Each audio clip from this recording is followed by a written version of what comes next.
I was a homicide detective with the NYPD for just over 16 years. 16 years of misery, pain, and death on a daily basis. I wish I could say that getting a conviction for a suspect I'd put the cuffs on could be satisfying, but it wasn't. In my first year of the job, we bagged a guy who'd killed 2 tourists just to take a few dollars out of their wallets. That same guy took a plea deal, did just 14 years, and was out in the second to last year of my time working for the Detectives Bureau. I think that's when I decided I'd just about had enough. As a homicide detective, you want to get murderers off the street for good, not to just delay the whole cycle of violence by just a decade or so. I felt useless, like I was just a cog in a machine that didn't even work properly. Then, about a year before I put my papers in, I spoke to an old partner of mine who'd left the job to become an independent private investigator down in Miami. He said it was the best decision he'd ever made, that he was raking in 3 times the salary without having to do any of the serious dirty work that made being a homicide detective almost unbearable. He also mentioned that if you get a good reputation for delivering on investigations, or if people hear you're an ex-cop, that the job offers come so thick and fast that you can pretty much just cherry-pick the jobs you want while naming your price. By that time, I was divorced, had grown-up kids in college across the country, so there really wasn't anything tying me to New York City. And so, once I worked my notice period, I picked out an apartment in Miami, caught a flight down to Florida, and started my new life in the Sunshine State. I started off getting the overflow of the jobs my ex-partner couldn't find the time for. He'd get a call, have to turn the person away, but would give them the old, "I can't do it, but I know a guy, ex-NYPD like me, solid worker, smart, and diligent." Time after time, this got me well-paid PI work that mostly consisted of insurance and personal liability stuff. Basically, if someone made a personal injury claim against an individual or company, I'd follow them around a little to make sure that their injury was genuine and that they weren't hitting up the gym or whatever in their spare time. But there was another kind of job that accounted for a great deal of the work we did, and that was suspected infidelity. A husband or wife would get in touch with us saying that they believed that their spouse was having an affair. We'd then follow the subject around for a while, tracking their movements whenever they weren't at the family home to see if they were in fact seeing someone else on the side. And, depressingly, more often than not, the suspicious party's gut feeling was correct. We'd catch them sneaking into some apartment complex with a bottle of wine, only to leave the next morning with a certain glow about them, if you catch my meaning. Sometimes it was more brazen than that, and more often than not, attaining a sufficient evidence of the affair required some serious tailing and stakeout work. And it was this kind of call that accounted for what turned out to be one of the most disturbing and terrifying cases I've ever worked. One morning, my ex-partner gives me a call and tells me that he'd passed my contact details on to a woman who suspected her husband of having an affair. When she called, she gave me the usual spiel about him disappearing for inordinate amounts of time, how his accounts of his whereabouts were inconsistent, and how their intimate life had dropped off almost entirely over the previous few months. To me, it seemed like an open and shut case. All I'd have to do was obtain the necessary photographic evidence, maybe snag some audio from a call the husband made to his mysterious side piece, and then collect my fee. Whilst on the phone with the woman in question, who I'll keep anonymous for reasons that will become clear, I made a note of all the pertinent information on her husband's hobbies, habits, and whereabouts before I got to work tailing him. One of the woman's main complaints was that her husband was coming home particularly late on certain nights of the week, then disappearing on weekends. He claimed to be at a certain place, like a bar for example, and then the wife would call only to find out that he wasn't there. It was a Sunday afternoon when I tailed him from his home out to the Glenvar Heights area of the city. I thought I had him dead to rights with the way he was acting when he pulled up outside a house, peering around like a rabbit peeking out of its den, looking guilty as anything. When he rang the front doorbell, I got my camera ready to snap pictures of whoever was about to answer, assuming it would be his paramour. Only it wasn't a woman at all. It was a man that he appeared to be rather friendly with. It wouldn't be the first time that I discovered that a husband or a wife was yet to come out of the closet, so to speak. Affairs didn't always happen with members of the opposite sex. But when I passed my finding on to his wife and showed her the pictures I'd taken, she told me that the guy he'd been visiting was a close friend of his. This all added up, given that to my knowledge, all they'd done was watch a Dolphins game on TV. I mean, I couldn't see the husband outright, but I could see the friend drinking beer and talking to someone who I assumed was our suspected cheater. So naturally, I figured this was a dead lead. I carried on tailing the husband for about 3 weeks, and aside from a handful of occasions where he'd visit relatives or go drinking with work colleagues, he'd only ever visit this one particular friend during these unexplained absences. From what I could tell from spying through a crack in the curtains, the pair would drink a few beers, watch a game together, nothing remotely objectionable. I tried to explain this to the guy's wife, how it was all seemingly innocent and that I hadn't caught him going anywhere remotely sleazy. But she wasn't buying it. She told me her husband had been acting weirder and weirder recently, that he'd started saying some pretty gross things in his sleep as if he were talking to a lover or something. When I told her I'd come to a pretty solid conclusion, one which didn't involve him actually cheating at all, and that I couldn't continue the investigation in good conscience, she offered me 50% extra for 2 more weeks of searching for evidence of infidelity. At the time, I didn't want to take her money. It would be morally unsound of me to keep mining her for cash, and I could end up ruining my good reputation in the process. But something about her pleas made me take pity on her. That, and she didn't exactly strike me as the paranoid type. She insisted that there was something to her suspicions, and either she could keep paying me, or she'd try someone else. That about sealed it.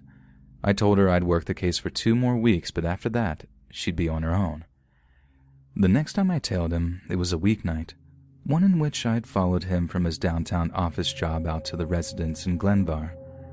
I figured it would be yet another night of watching silent sports on someone else's TV through a crack in the curtains.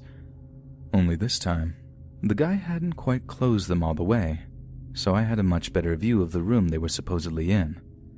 I say supposedly because after the husband was welcomed into the home, he only joined his friend in the TV room for like a minute or 2 tops before heading off to another part of the house.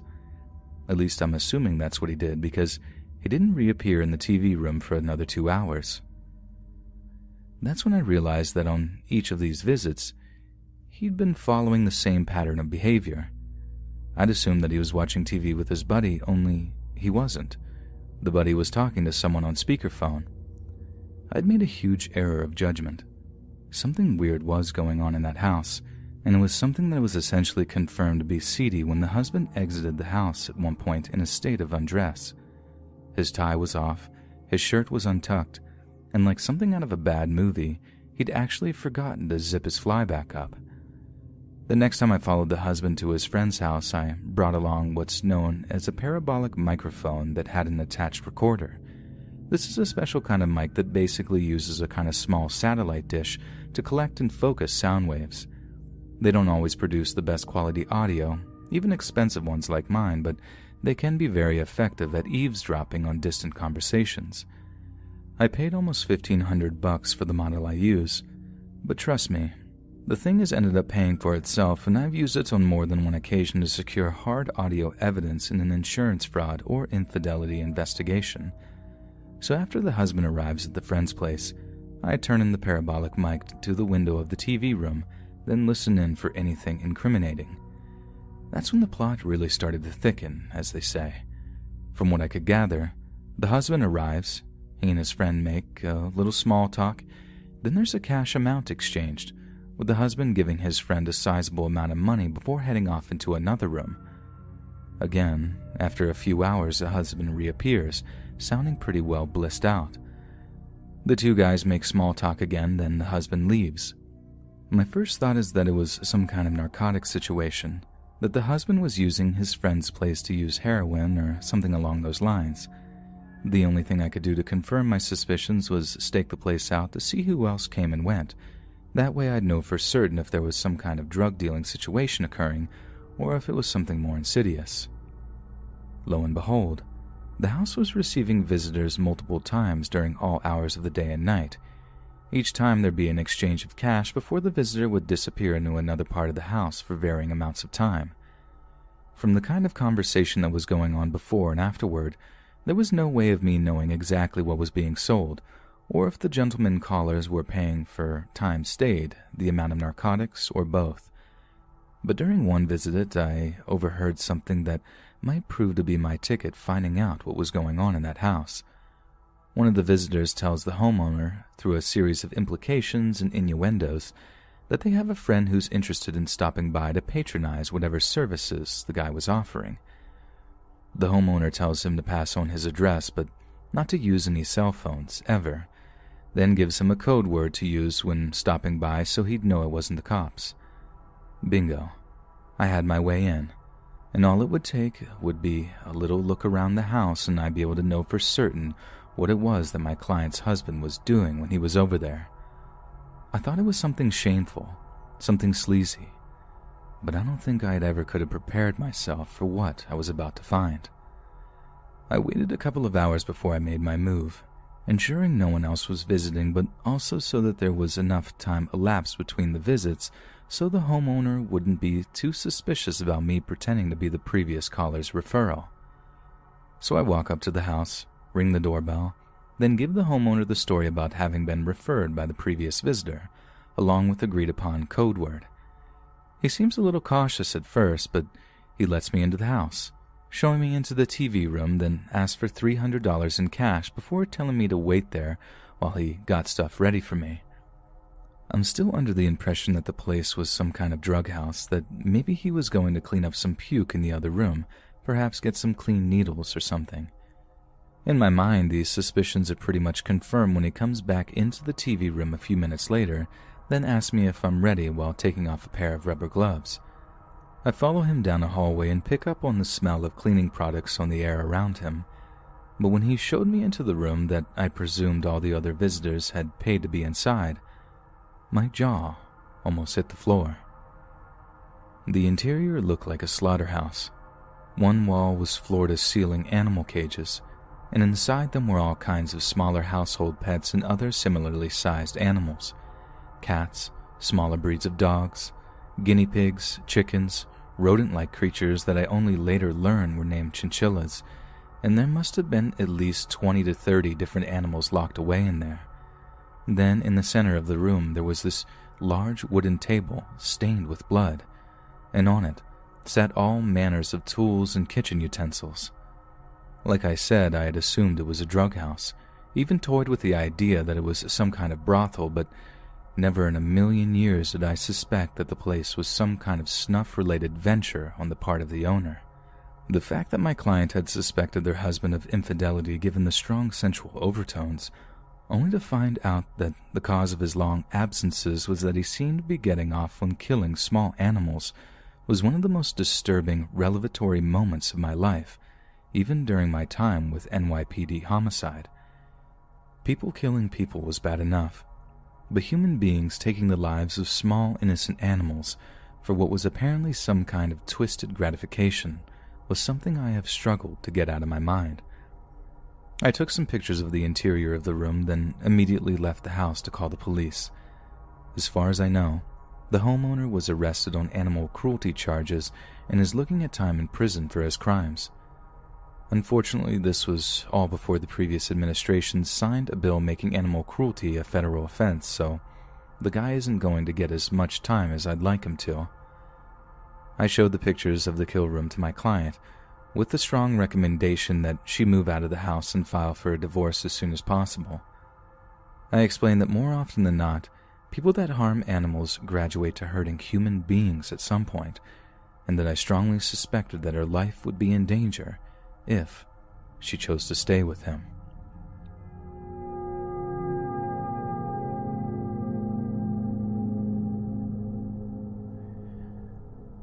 Shortly after my retirement from the LAPD, I managed to land a job as a private investigator. It was only supposed to be as a change of pace to wean myself off the high-paced lifestyle, one that had the added bonus of padding out my retirement account until I was ready to just sit on my butt or play golf for the rest of my life.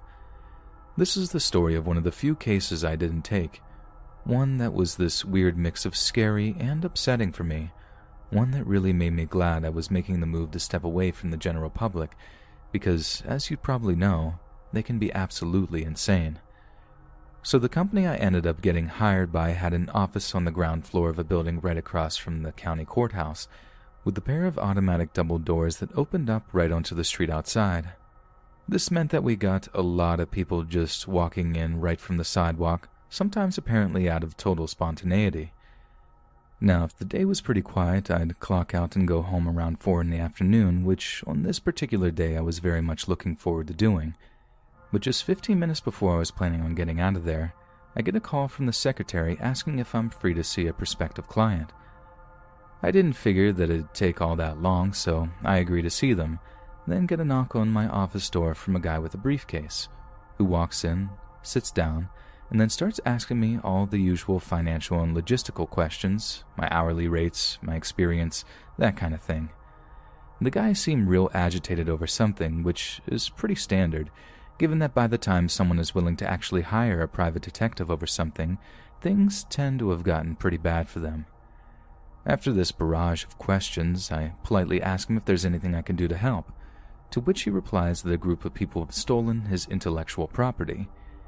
He then tried to take legal action, and the organization basically responded by gang stalking him. IP cases, as we call them, tend to be nice and basic.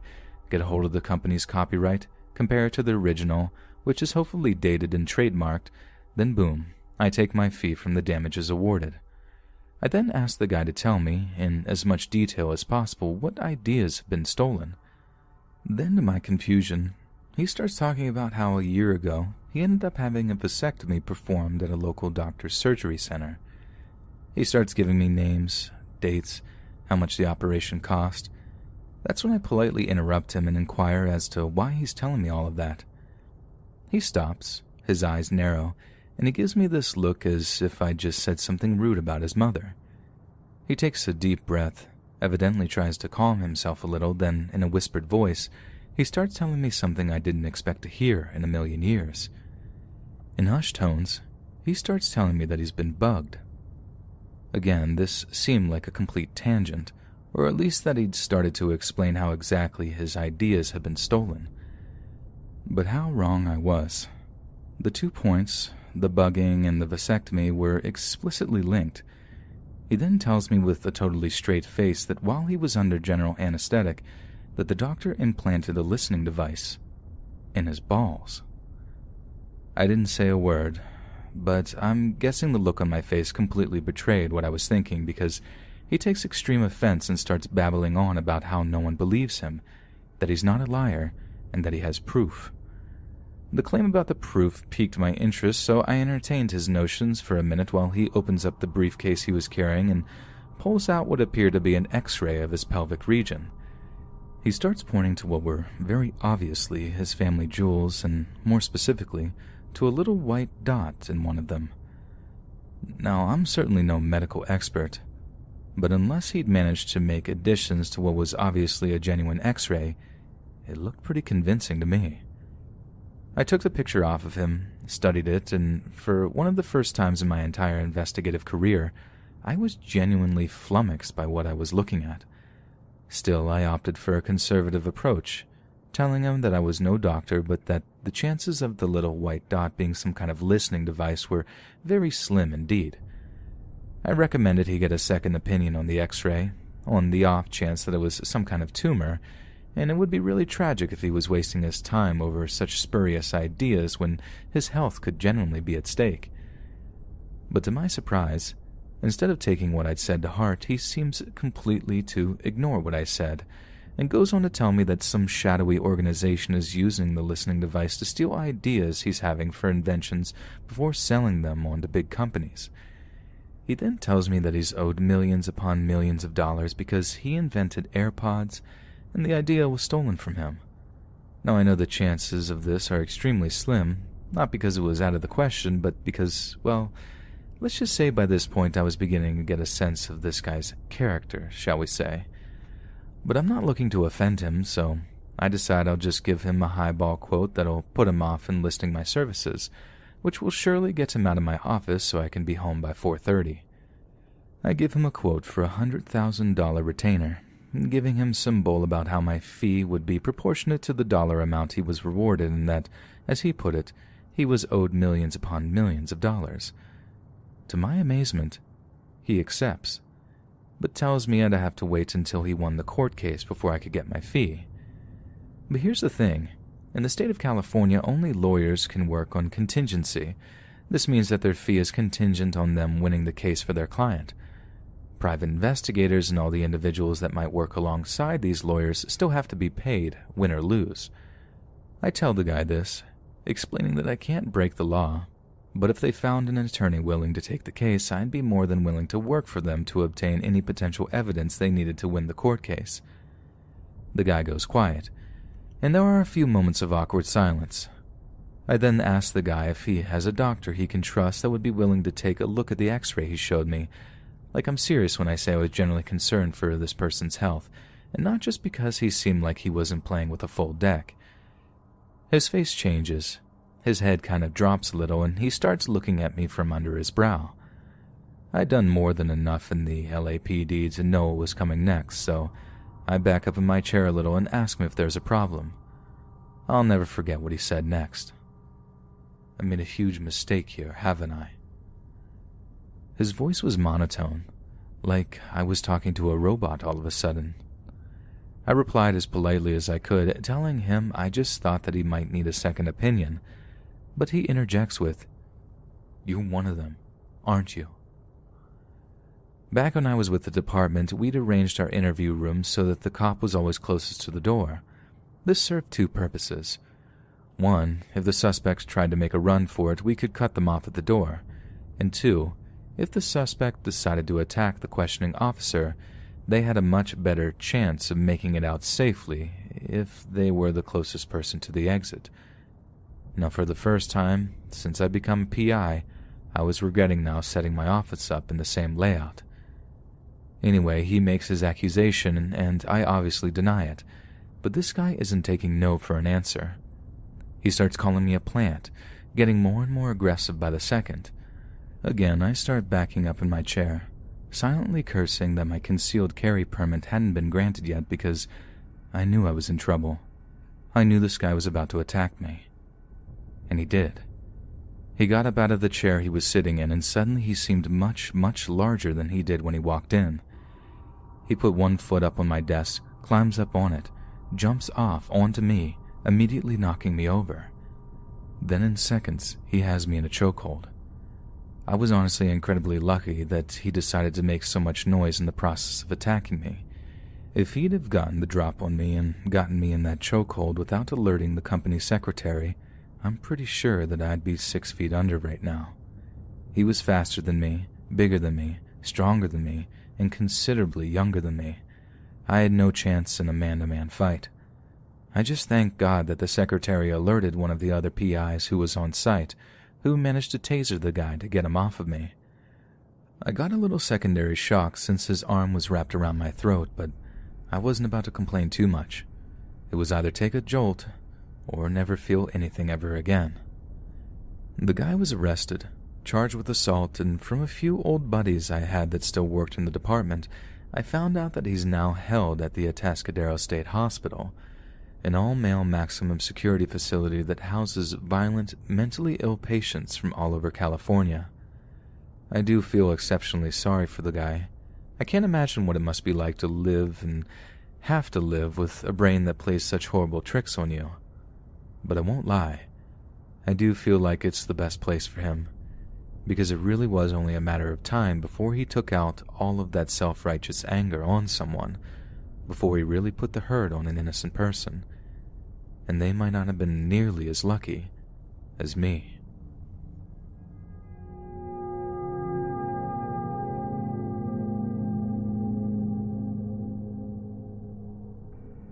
On the 3rd of May 2007, 3-year-old Madeline McCann disappeared from her bed in a vacation apartment at a resort in the Algarve region of Portugal. More commonly known as Maddie in the media and to those close to her, she had been taken on vacation by her parents, Kate and Jerry, along with her younger twin siblings. One night, the McCanns left their children to sleep in the ground floor apartment that they were staying in while they ate at a nearby restaurant. Kate and Jerry had assumed that it would be safe to leave their children alone for the duration, since the aforementioned restaurant was just 180 feet away, which would allow them to momentarily check on them from time to time. But when Kate went to check up on the children at around 10 p.m., she discovered Maddie was missing. Over the next few weeks, Portuguese police managed to misinterpret some of the DNA evidence collected from the crime scene. This led them to suspecting that Maddie had died in some kind of tragic accident at the apartment, with her parents covering up their own involvement by faking a kidnapping. The McCanns were formally declared suspects in the case by Portuguese police in September 2007, but were essentially absolved of any suspicion in July of 2008, when Portugal's Attorney General archived the case on the grounds that there was too little evidence to take a case against them to trial. Britain's own Scotland Yard law enforcement agency then began its own investigation, Operation Grange, in mid-2011. After a fair amount of research, the senior investigating officer declared that he was treating the disappearance as a criminal act by a stranger, most likely a planned abduction or burglary that had turned violent when the perpetrators believed themselves discovered. In 2013, Scotland Yard released composite images of local men they wanted to talk to regarding Maddie's disappearance, including one of a man seen carrying a child toward the beach that same night she disappeared. Shortly after this, in light of new local suspects being identified, the Portuguese police reopened their inquiry into her disappearance. This caused Britain's Operation Grange to be scaled back in 2015 to allow Portuguese authorities more control over the investigation. But some of the detectives who worked on the case continued to pursue a small number of inquiries that seemed worthy of following up. A prominent British newspaper described the disappearance as the most heavily reported missing person case in modern history, and to this day, her whereabouts remain a complete mystery. Despite the fact that police in multiple countries were involved in trying to locate their daughter, the McCanns took it upon themselves to hire a company of private investigators to dig up information that might help regular police agencies in their search. The PI company known as Oakley International was based in Washington, D.C. in the United States, and was initially awarded a 6-month contract worth more than $500,000 that was raised mostly by charitable donations made by members of the public. Oakley International began to interview potential witnesses, delve through security footage, and trace clues all over Europe. But in 2008, the McCanns leveled a serious accusation at the firm's 56-year-old Irish CEO, Kevin Halligan, which meant they reneged on the contract, handing over only half of what the firm was apparently owed. Halligan was said to be missing resources meant solely for the purpose of finding Maddie, allegedly using them to fund a lavish lifestyle of travel and leisure. Halligan fiercely denied the claims, but it appears the man was no stranger to fraud. In 2012, he was extradited to the U.S. to face charges over an unrelated £1.3 million fraud, to which he pled guilty the following year. He was sentenced to 41 months in prison, but was deported from the United States soon after his court appearances because of the time he had already spent behind bars. Halligan had escaped the possibility of a lengthy jail term in the U.S., probably because he was wealthy enough to afford the best defense attorneys that money could buy. But because he had become central to the floundering and apparently corrupt efforts to locate young Maddie, he had angered a lot of people along the way and made himself many enemies, some of which vowed to seek revenge on a man that apparently used the little girl's abduction for his own financial gain, which is why it's so suspicious that he died suddenly at his home in Guildford, Surrey in January of 2018. Adrian Gatton, a TV director and investigative journalist who made a documentary with Halligan in 2014, confirmed his death to the Press Association, saying he had not been in good health. There was blood around the house, probably caused by previous falls when he was either drunk or blacking out, he said. His house was full of empty drink bottles. A lot of people wished him ill, but his death is almost certainly related to alcoholism. But following his death, a Surrey police spokesman said that we were called to an address in Cobbett Hill Road, Normandy, following a report of a man in his 50s having been taken unwell who subsequently died. The death is being treated as unexplained, and a file will be passed to the coroner's office in due course. Unexplained Certainly not a word we might expect to hear following the death of a man who, as Adrian Gatton had phrased it, was certainly related to alcoholism. The fact remains that when the police broke into Halligan's home, they found bloodstains all over the house. There is, of course, the possibility that Halligan's corruptly wicked ways had finally caught up with him, that the people who were furious and vengeful regarding Maddie's disappearance heard of his apparent corruption and then channeled their anger toward him. But Halligan always insisted the media reports were a gross distortion of what actually happened. The print media in particular took this line that really nothing was being done. "I was living the high life on the proceeds of the McCann case," he once said. "Trust me, I didn't so much as buy a new suit. The money, all of it, is fully accountable. It's provable." It seems that Halligan was very keen on proving his innocence with regards to the Finding Maddie fund that he was accused of misusing. Perhaps the alcoholism he was said to suffer from was a direct result of the ire he had incurred, and was a manifestation of the pain that any innocent man would suffer under that kind of undue scrutiny. And maybe, just maybe, he believed that finding Maddie would vindicate him. Did Halligan die a natural death?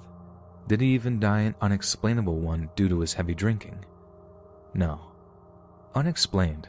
That's how Surrey police described his death.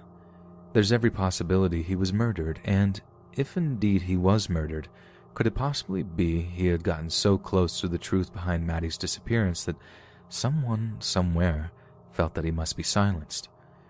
The actual disappearance took place in Portugal.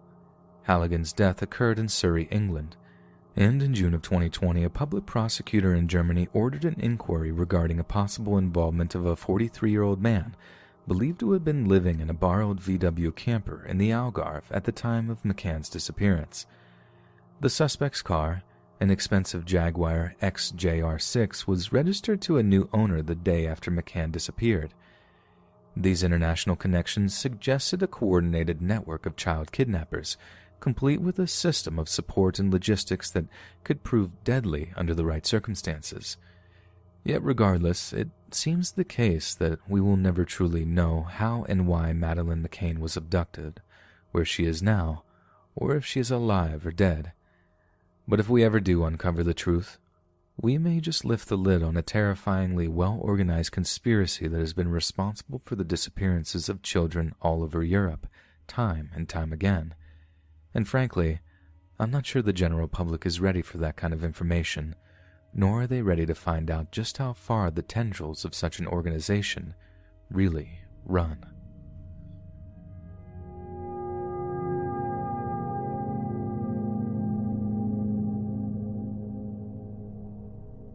Daniel John Morgan was born on November 3, 1949 in Singapore, the son of a British Army officer.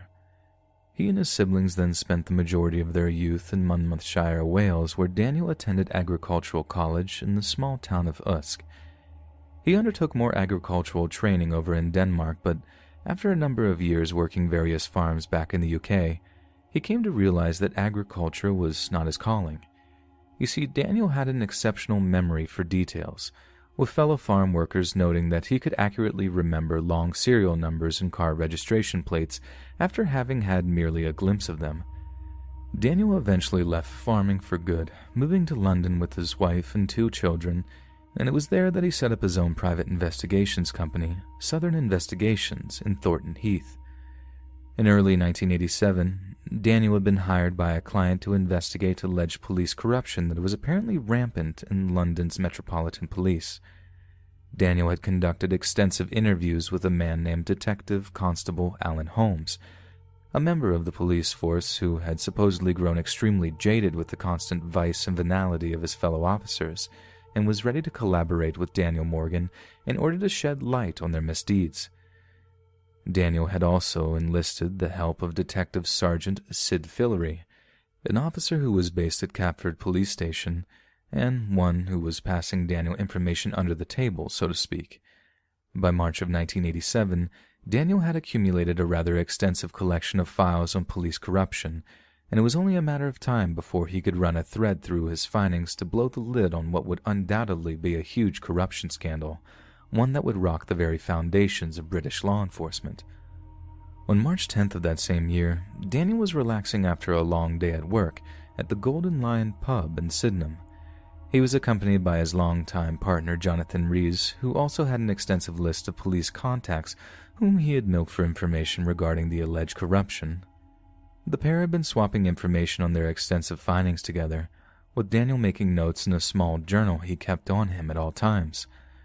Once their business had concluded, 37-year-old Daniel made his way out to the pub car park with the intention of driving home to his family.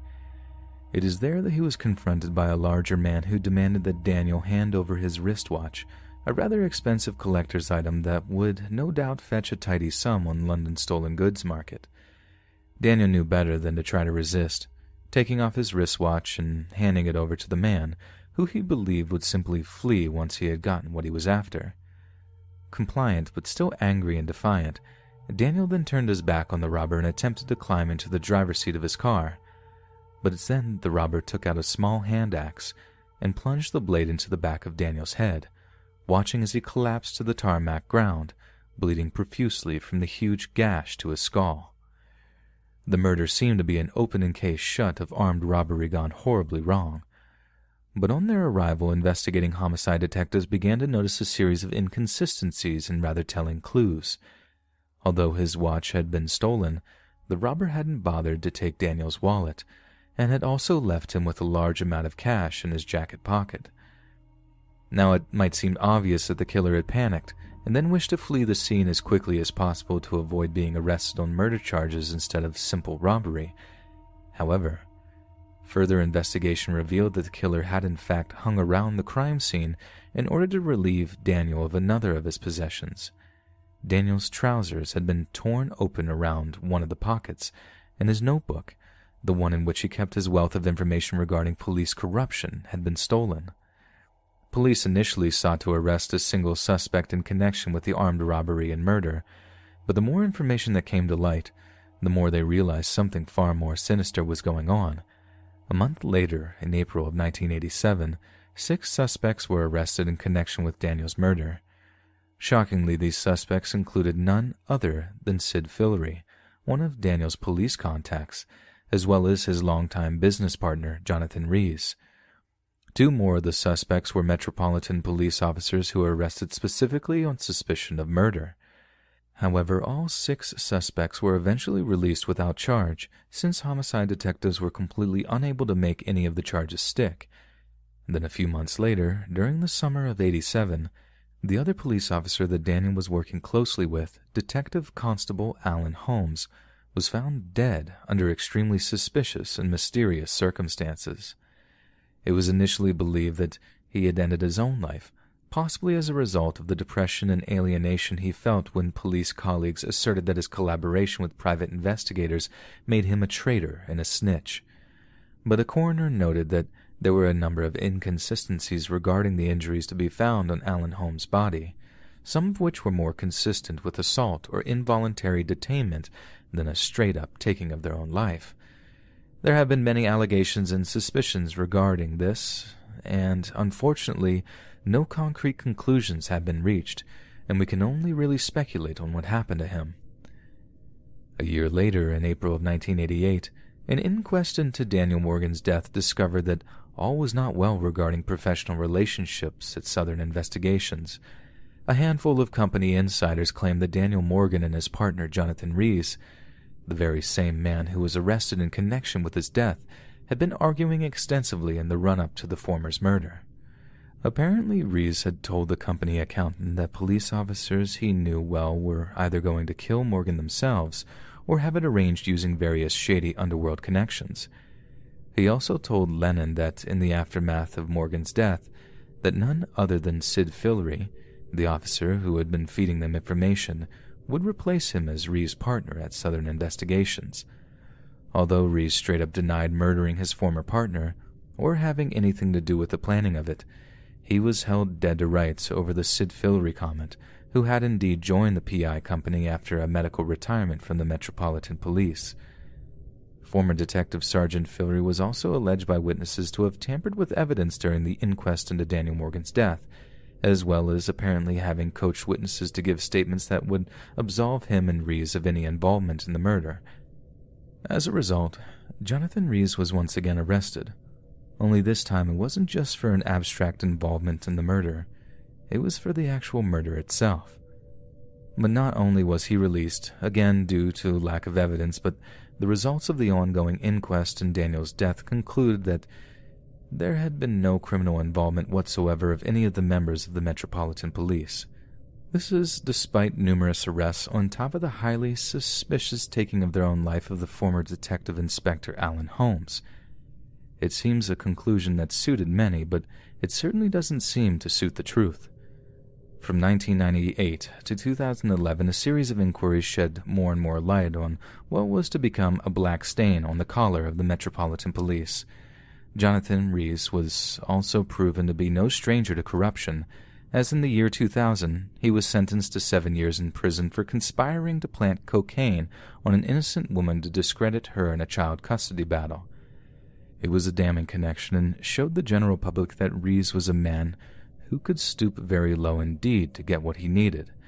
Police also used surveillance devices on a number of occasions in an attempt to covertly obtain yet more information for use in another prosecution. More than once, these bugs recorded audio that linked a number of police officers to Daniel Morgan's murder, but a judge dismissed the recordings as mere hearsay, asserting that they were not substantial enough to be considered serious evidence during any prospective trial.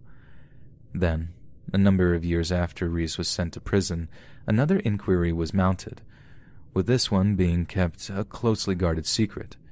Detective Superintendent David Cook was appointed to head an inquiry to review the evidence, a man who once described the murder as one of the worst-kept secrets in southeast London, and that a great number of civilians and law enforcement personnel knew the identity of at least some of those involved in Daniel's murder.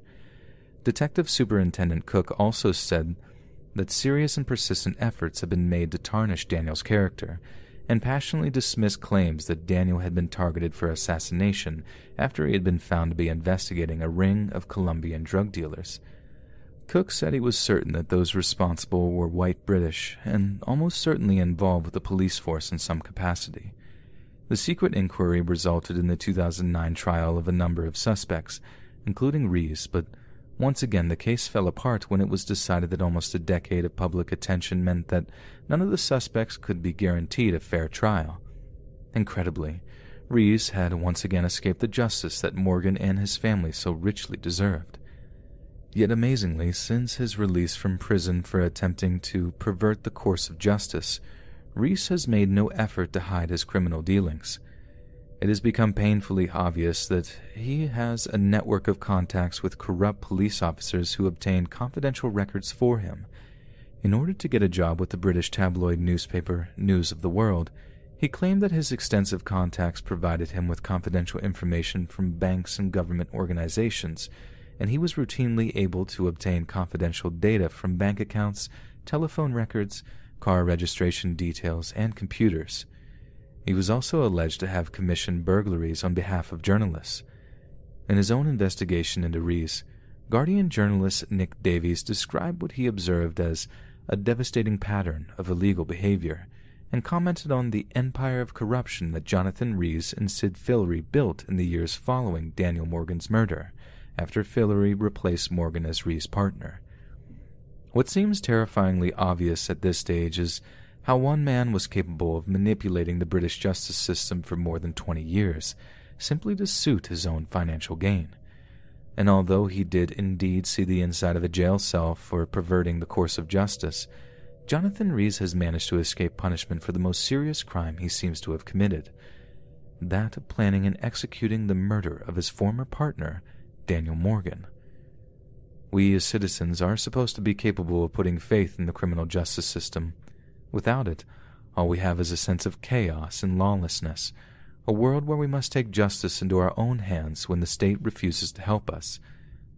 What is undeniably more terrifying than any ghost or ghoul or monster is that we may well live in a society where those we trust to be our guardians are actually those who silence us, oppress us, and ultimately kill us.